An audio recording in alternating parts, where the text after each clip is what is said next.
पोराओ, आता काही दिवसात तुमचे पेपर संपन, मग तुमची शाळा पूर्ण होईल. मग तुम्ही सगळे आपापल्या ठिकाणी निघून जासाल. पण जे मित्र तुमचे वर्गात बनले ते मित्र तुमच्या जिंदगीत कधीच बनणार नाही. आयुष्यात तुम्ही लय पैसा कमवसाल, पण हे दिवस तुम्हाला कोटी रुपये देऊन बी वापस भेटणार नाही. सर, मी किती बी मोठा झालो ना तरी तुम्हाला विसरणार नाही. बाळा हो, तुमची शाळा पूर्ण झाल्यावर आयुष्य तुमची परीक्षा घ्यायला सुरुवात करन. कधी तुम्हाला पाडन, कधी तुम्हाला रडवण, कधी तुम्हाला हसवण, कधी तुमच्या वयापेक्षा जास्त दुःख देईन. आणि या सुखदुःखाच्या खेळात तुम्ही मला विसरून जासाल. नाही सर, असं कधीच नाही होणार. बाळा हो, वेळेबरोबर तुम्हाला बी बदलणं पडन. पण आयुष्यात कधी शाळेतला मित्र दिसला ना तर त्याला भेटा, त्याला बोला. कारण हे आयुष्य कधी संपन कोणाला माहित नाही. माझ्याकडून काही चुकला असेल, मग एखादी गोष्ट कोणाला वाईट वाटली असेल तर मला गुरु समजून माफ करा. गुरुचं कर्तव्य राहतं आपल्या विद्यार्थ्याला शिकवायचं. या समाजात आई वडिलांनंतर गुरुच असा व्यक्ती आहे ज्याला वाटतं आपल्या विद्यार्थ्यांना आपल्यापेक्षा पण मोठं व्हावं.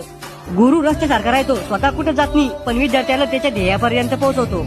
माझ्याकडून काही चुकला असेल तर मला माफ करा. आणि तुमच्या येणाऱ्या भविष्यासाठी तुम्हाला हार्दिक शुभेच्छा.